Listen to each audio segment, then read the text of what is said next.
Hello दोस्तों, welcome to my class. दोस्तों, आज हम फिर से डिस्कस करेंगे बायोलॉजी, 12th क्लास बायोलॉजी, जाना पहचाना चैप्टर मानव जनन। आइए हम इसमें डिस्कस करें कि जो गर्भाशय है, मादा का गर्भाशय है, उसकी ओवरी से अंडा निकलने के बाद कहां कहां से गति करता हुआ, किन किन परिवर्तनों से गुजरता हुआ ये पहुंचता है गर्भाशय तक। ठीक है, और वहां से भ्रूण के विकसित होने की प्रक्रिया शुरू होती है। तो यहाँ पे सबसे पहले देखिए, ये पूरा है माता का गर्भाशय, ये है अंडाशय या ओवरी। ओवरी में ये पूरी प्रक्रिया दिखाई गई है अंडे के बनने की पुटिकाओं के द्वारा। ये आपकी परिपक्व पुटिका है, आपको पता है, आपने अंडाशय की हिस्टोलॉजी पढ़ी है, इसकी वीडियो मैंने आपको दे दी है। अगर आपने नहीं देखी हो तो मेरे चैनल पे जाके आप उसको विस्तृत से देख सकते हो।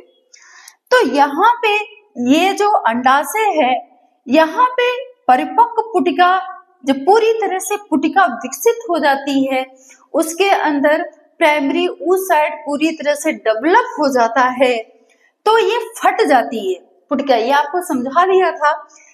परिपक्व पुटिका को ही ग्राफियन फॉलिकल बोलते हैं, और जब ये फटती है तो इससे अंडा रिलीज होता है, और अंडा रिलीज होने की प्रक्रिया ही क्या कहलाती है दोस्तों? अंडोत्सर्ग।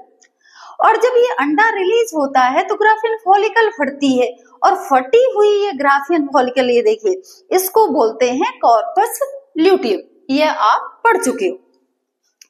अब ये अंडा रिलीज होने के बाद फिम्बरी ने इसको अपने अंदर ले लिया। जब ये अंडा फिम्बरी के अंदर पहुंचता है तब ये द्वितीयक oocyte अवस्था में होता है, या इसी को हम द्वितीयक अंडकोशिका कहेंगे। तो अब ये गया, फिम्बरी ने इसको ग्रहण किया, ये पहुंचा इनफंडिबुलम में। इसके बाद ये पहुंचेगा कहाँ? तुम्बिका। बताया था आपको कि फैलोपियन ट्यूब 3 भागों में बटी है। इनफंडिबुलम ये आपका तुम्बिका या एम्पुला कहलाएगा। फिर ये सकरा भाग आपका क्या कहलाता है? एस्थोमस। ये फैलोपियन ट्यूब के 3 भाग हैं। तो यहाँ पे जब ये अंडा पहुंचा तो आपको ये भी पता है कि पीरियड के 14वें दिन क्या होता है? ओव्यूलेशन। मतलब ये अंडा जो अंडाशय से निकल रहा है, ये पीरियड के 14वें दिन यहाँ से निकलेगा। अगर फर्टिलाइजेशन होता है तो जैसे यहाँ पे देखो, जब ओव्यूलेशन होता है तो बच्चेदानी या गर्भाशय का मुंह है ना, वो थोड़ा खुल जाता है। क्यों? क्योंकि ये अंडा निषेचन के लिए तैयार है। ये किसका वेट करता है? स्पर्म का। तो स्पर्म को एंटर करने के लिए जगह चाहिए, तो बच्चेदानी का मुंह थोड़ा खुल जाएगा।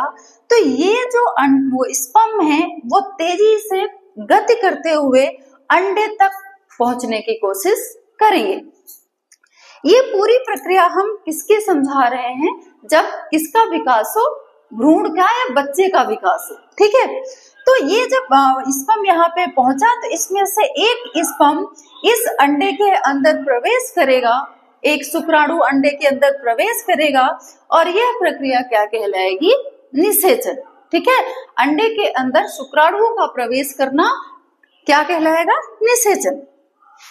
अब जैसे ही ये शुक्राणु ने अंडाणु का निषेचन कर दिया, वैसे ही इसका मादा का केंद्रक, नर का केंद्रक आपस में मिल जाएंगे, और यहीं से फिर प्रक्रिया किसकी शुरू होगी? डिवाइडेशन की। और ये 2 कोशिकीय युक्त जो संरचना बनेगी वो आपका क्या कहलाएगी? युग्मनज या जाइगोट। यानी मादा अंडे और नर स्पर्म के मिलने की प्रक्रिया निषेचन, और इनके मिलने के बाद जो नई कोशिकाएं बनेंगी वो आपका क्या कहलाएगा? युग्मनज, जिसमें नर का केंद्रक भी शामिल होगा और मादा का केंद्रक भी। फिर यहां से देखिए, ये मूवमेंट करता हुआ कहां पहुंच गया? अब युग्मनज वाला भाग ये पहुंच गया फैलोपियन ट्यूब के अगले भाग में। अब ये डिवाइड होकर 2 कोशिकाओं में बटा।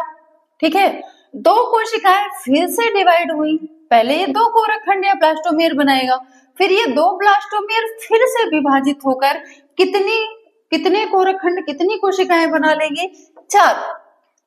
और 4 से फिर 8, 8 से 16, मतलब यहां से भी तेजी से विदलन या विखंडन की प्रक्रिया प्रारंभ होगी। ठीक है, निषेचन के लगभग 24 घंटे बाद विदलन की प्रक्रिया शुरू हो जाती है। जैसे ही नर और मादा युग्मक मिले उसके 24 घंटे बाद तेजी से इनमें विखंडन की प्रक्रिया शुरू हो जाती है।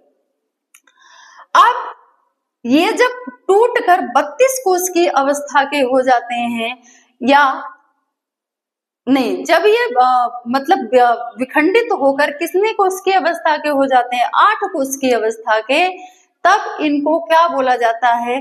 तूतक बोला जाता है। और ये ठोस गेंद का आकार ग्रहण कर लेते, बहुत छोटे होते हैं लेकिन ठोस गेंद के रूप में होते हैं, और यही अवस्था क्या कहलाती है? तूतक। ठीक है, या इसी को हम क्या बोलते हैं? मोरुला। अब यहां से ये देखिए, ये विकसित होता हुआ, विदलन इसमें होता हुआ, अब ये जो अंडा है, भ्रूण है, ये कहा, अंडा तो रहा नहीं, अभी किसमें बदल गया? भ्रूण में। अब ये भ्रूण लुढ़कता हुआ, लुढ़केगा कैसे? क्योंकि ये जो फैलोपियन ट्यूब है इसमें होती है क्रमाकुंचन गति। क्यों? क्योंकि इसी की वजह से ये जो भ्रूण है ये आगे की तरफ बढ़ेगा, आगे गर्भाशय की तरफ। यहाँ पे आगे जब ये तूतक के रूप में बदलता है तो यहाँ से वो लुढ़कता हुआ कहाँ पहुंच जाएगा? कहाँ पहुंच जाएगा? गर्भाशय में, जहां गर्भाशय की परतें हैं, आपको पता है, एंडोमेट्रियम, मायोमेट्रियम और पेरीमेट्रियम। एंडोमेट्रियम ने पूरी तैयारी कर रखी होती है किसकी? निषेचित अंडे के आने की, भ्रूण के आने की। तो यहीं से शुरू हो जाता है फिर भ्रूण का, एम्ब्रियो का आगे का विकास। ठीक है, तो आई होप आपको ये चीजें क्लियर हो गई होंगी। अंडे का निकलना, अंडोत्सर्ग, फिर उसका पूरा विकास, फिर गर्भाशय तक पहुंचना। ठीक है दोस्तों, अगर ये वीडियो अच्छी लगी हो तो वीडियो को लाइक, शेयर एंड चैनल को सब्सक्राइब करें। Thank you.